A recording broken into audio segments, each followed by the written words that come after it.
Made to stick ये किताब हर उस व्यक्ति के लिए लिखी गई है जो अपने आइडियाज़ को लोगों तक एक तेज और असरदार तरीके से पहुंचाना चाहता है। और ऐसा कौन नहीं करना चाहता।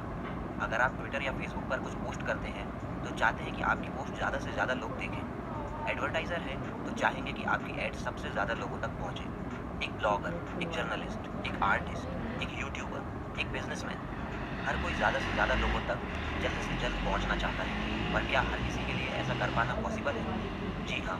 आप हर आइडिया या इन्फॉर्मेशन को कुछ इस तरह से पेश कर सकते हैं कि वो सामने वाले के दिमाग में चिपक जाए।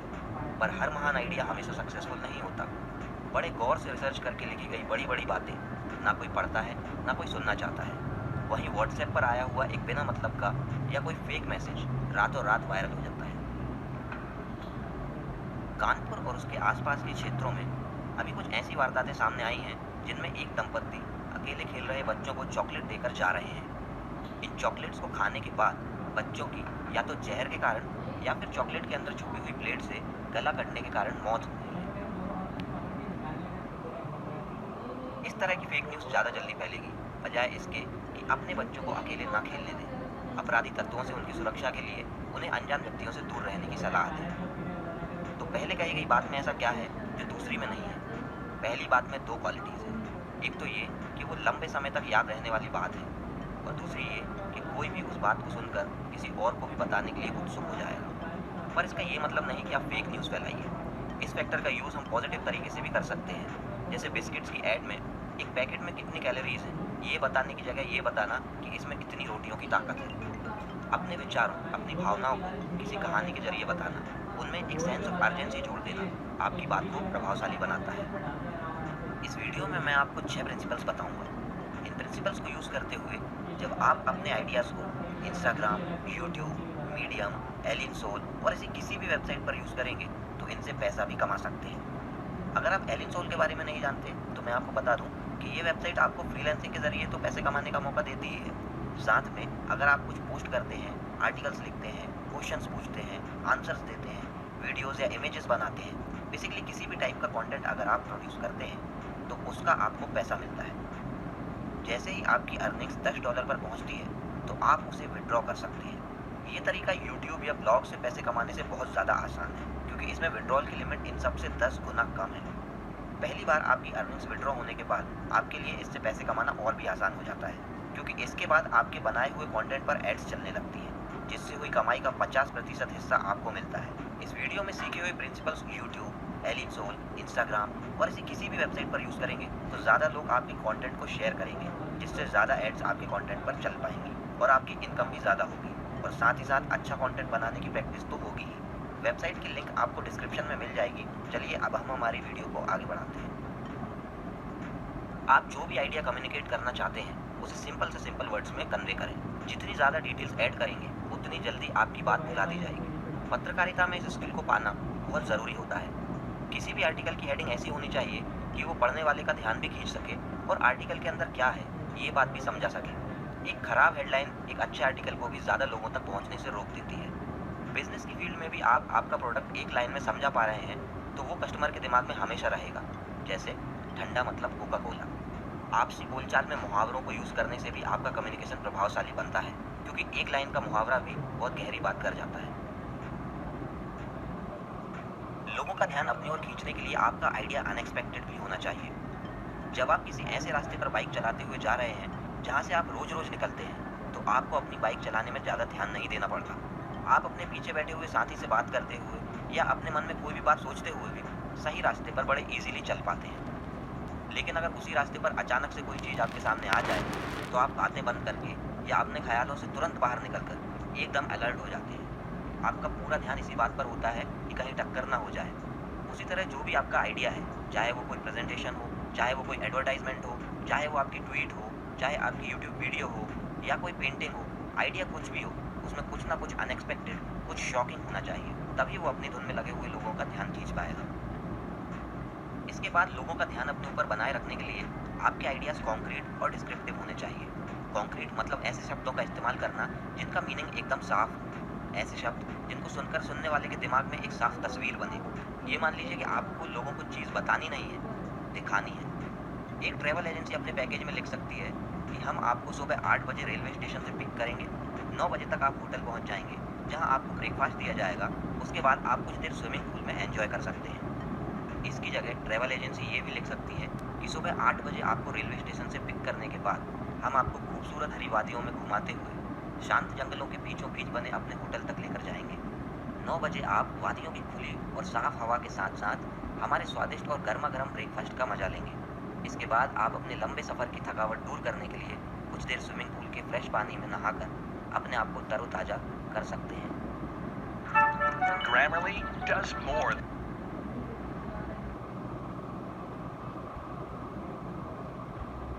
दोनों जगह बात एक ही हो रही है, पर आप खुद बताइए किस जगह पर आपके ट्रैवल पैकेज लेने के चांसेस ज़्यादा होंगे। कॉन्क्रीट और डिस्क्रिप्टिव आइडियाज़ लोगों के दिमाग में लंबे समय तक रहते हैं और इनके आगे तक फैलने के बड़े आसार होते हैं। इसके बाद आपकी बात का असर तब होगा जब लोग उस पर विश्वास करेंगे। अगर आपकी बात विश्वसनीय यानी कि क्रेडिबल नहीं होगी तो लोग उसे दूसरों तक भी नहीं पहुंचाएंगे। अब अपनी बात को विश्वसनीय बनाने के 3 तरीके हैं। पहला है अथॉरिटी यूज़ करना।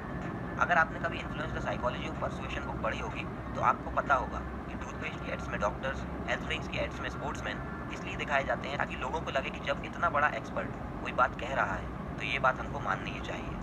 तो मार्केटिंग में एक अथॉरिटी रखने वाले इंसान को दिखाकर मार्केटर अपनी बात को क्रेडिबल बनाते हैं और अपने प्रोडक्ट्स की सेल्स बढ़ाते हैं।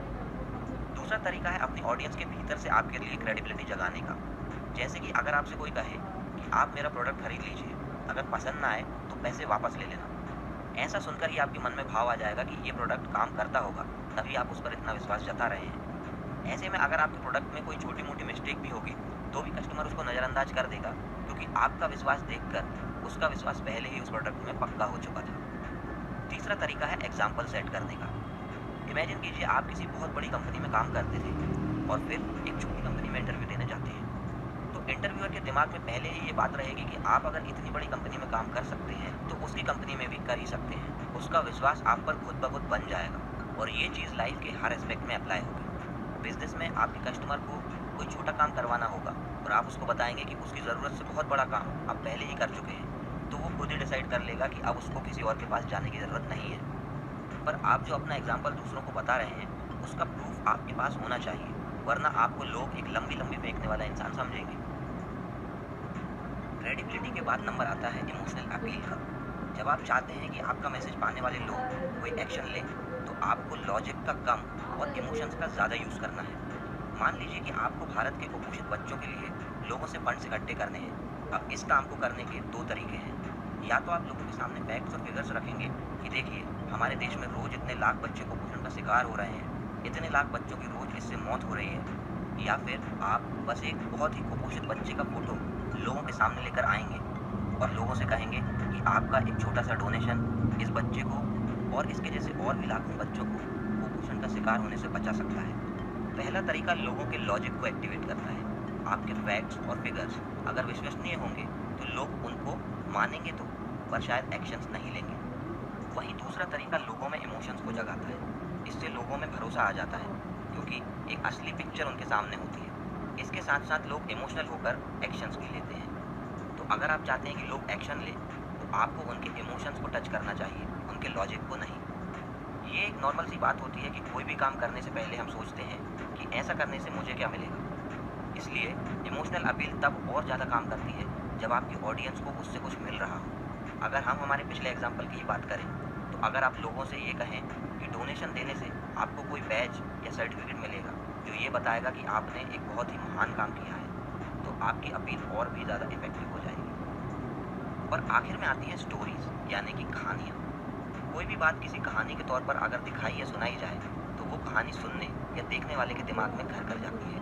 और अगर वो कहानी अच्छी हो तो सालों साल आपकी ऑडियंस के दिमाग में बने रह सकती है। आपको याद होगा बहुत पहले टीवी पर एक एडवर्टाइजमेंट आती थी जिसमें एक बच्चा अपना घर छोड़कर चला जाता था।